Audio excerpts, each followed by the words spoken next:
En Romains, le chapitre 3, au verset 25, Paul dit ceci.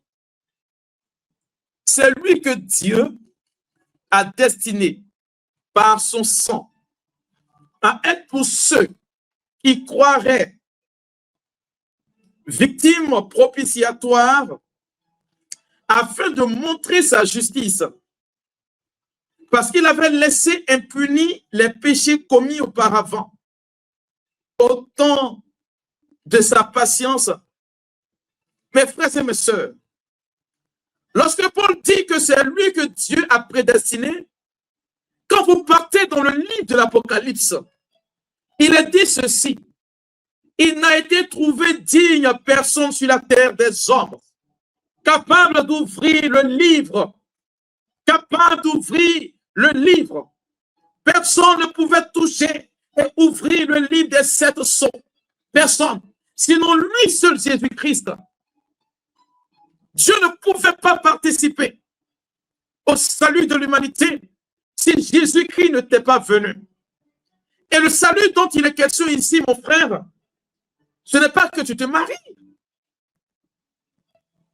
Je ne crois pas qu'il y a un seul être humain qui s'étant marié, un jour n'a pas regretté le jour de son mariage. Il n'existe pas.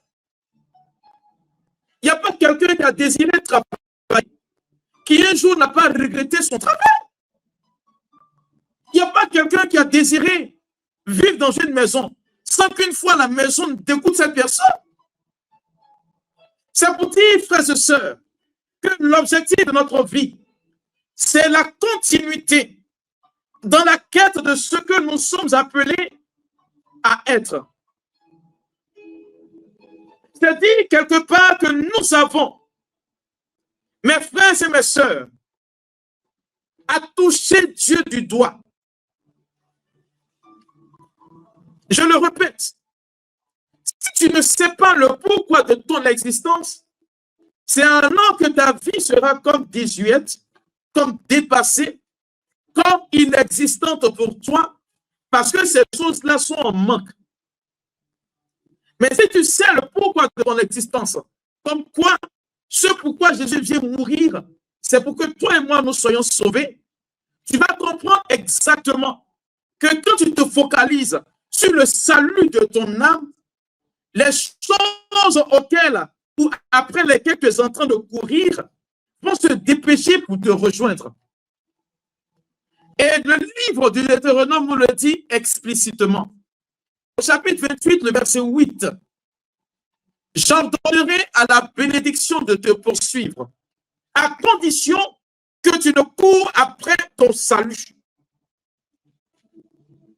Mes frères et mes sœurs, le deuxième point du mystère de la passion, c'est l'obéissance de Jésus-Christ. Waouh! L'obéissance de Jésus-Christ. Il a dit ceci. Puis, en Matthieu le chapitre 26, verset 39, puis, ayant fait, il se jeta sur sa face et il pria ainsi. Mon Père, s'il est possible que cette coupe s'éloigne de moi, toutefois, non pas ce que je veux, mais ce que tu veux. L'objectif de Jésus-Christ pour te sauver, mon frère, ma soeur, c'était l'obéissance à la parole de son Père. Beaucoup ne s'en rendent pas compte. Beaucoup ne savent pas que Jésus a subi l'humiliation sur le bois de la croix. Certes, c'est pour notre salut, mais de par son obéissance, il nous offre grandement en nous ouvrant les portes du salut. Aussi bizarre que cela puisse paraître, de par son obéissance, Dieu nous plonge dans sa vie Zoé. Et cette vie Zoé, mes frères et mes sœurs, elle prend source dans l'obéissance de Jésus-Christ. C'est la raison pour laquelle vous allez comprendre que ce que Dieu bénit par excellence, en ce monde ici-bas, c'est ceux qui savent obéir à sa parole. Allez-y chercher dans l'Écriture. Vous ne trouverez jamais un seul verset qui annonce une bénédiction qui ne soit pas précédée de l'obéissance à la parole de Dieu.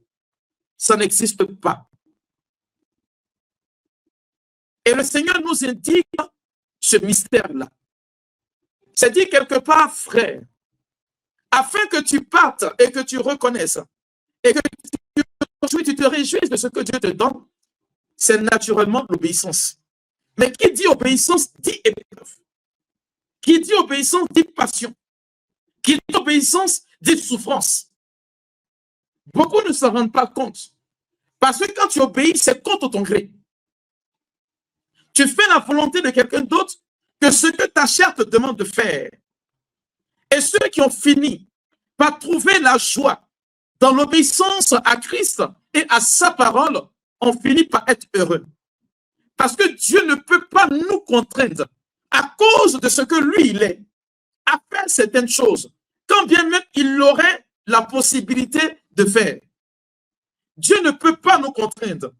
En Jean le chapitre 10, du verset 17 au verset 18, Jésus dit ceci: le Père m'aime parce que je donne ma vie afin de la reprendre.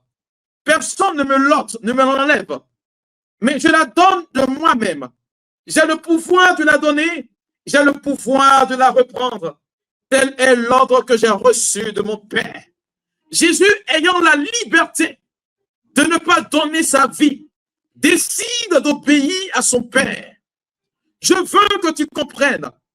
Certainement que tu es en train de connaître une période de ta vie qui vraiment n'est pas réluisante. Quand tu regardes les paramètres de ton existence, tu as l'impression que tu ne fais que tourner en rond. Mais je veux que tu comprennes ceci, frère. Je veux que tu réalises ceci, sœur. Que la dimension de l'élévation de ta vie est fonction de ce que Dieu va regarder dans ta vie comme moyen ou facteur d'obéissance à sa parole. Des gens vont me dire, mon père, je prie jour et nuit. Le souci ici, ce n'est pas prier. D'ailleurs, je prends cette parabole. Un homme avait 2 fils. Il dit au premier, va travailler dans mon champ. Celui-ci dit, je n'y vais pas. Et quelque temps plus tard, il se résilie et puis il y va.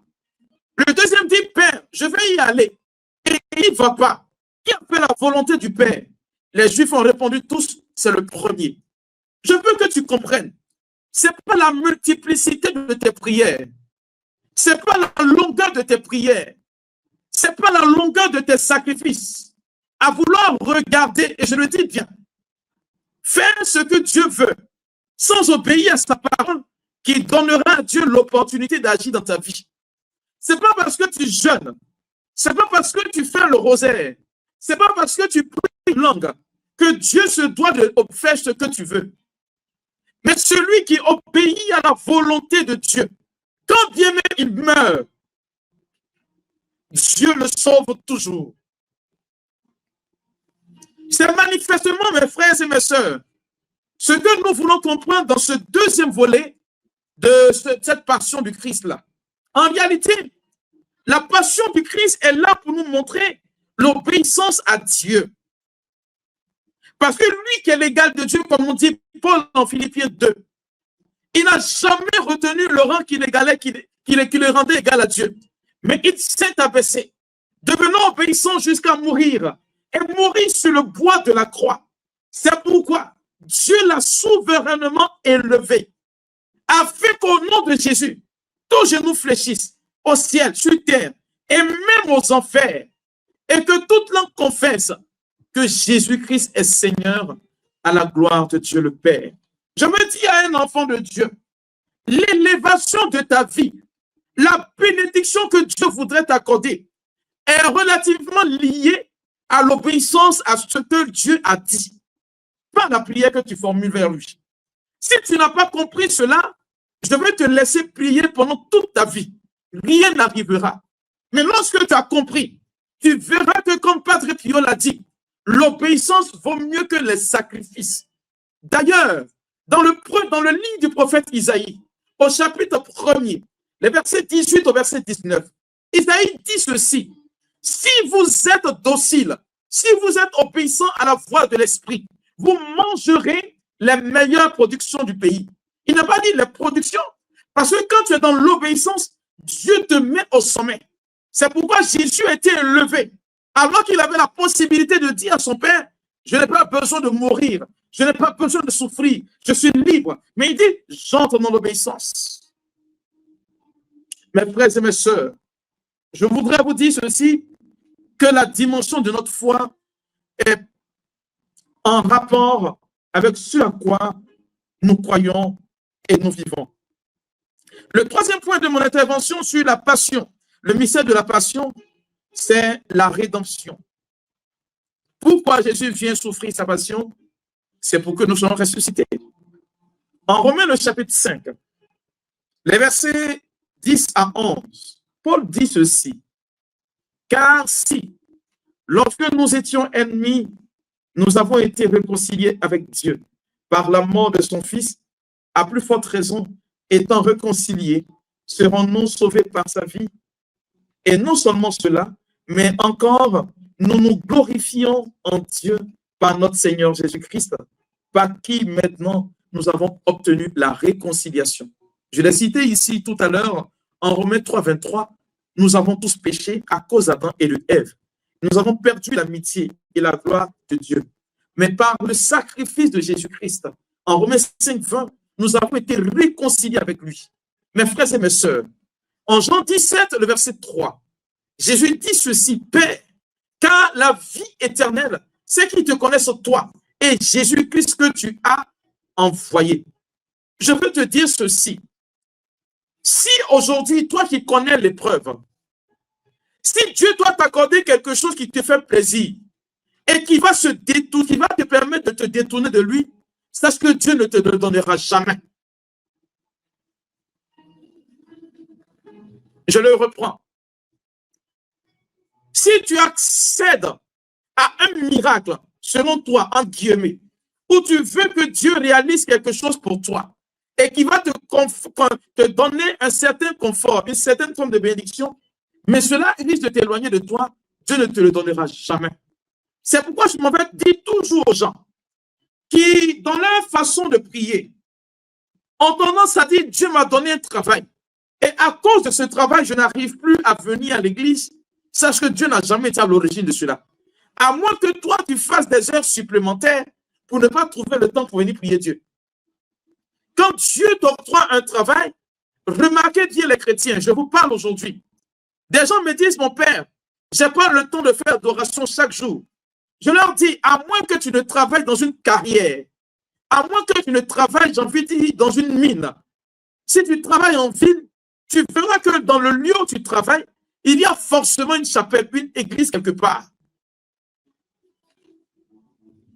Et même si tu n'as pas d'église là-bas, le Seigneur permettra, quand tu vas descendre du travail, si tu désires vraiment l'adorer, trouver une église pour que tu fasses ton adoration quotidienne. Mais on prétexte toujours: oh mon père, je n'ai pas le temps. Oui, tu n'as pas le temps. Tu n'as pas le temps de venir te ressourcer en Dieu. Tu n'as pas le temps de venir parler à Dieu pour qu'il te redonne la force du matin.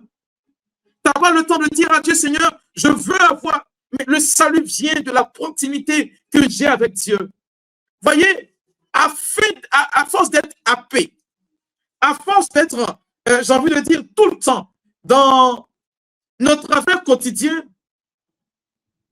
il s'avère que, frères et sœurs, beaucoup de personnes n'ont pas le temps de se ressourcer, n'ont pas le temps de venir puiser en Dieu. Et c'est normal que ma vie devienne fade, elle devient monotone. Je ne trouve plus plaisir à vraiment exister parce que mon centre d'intérêt a changé.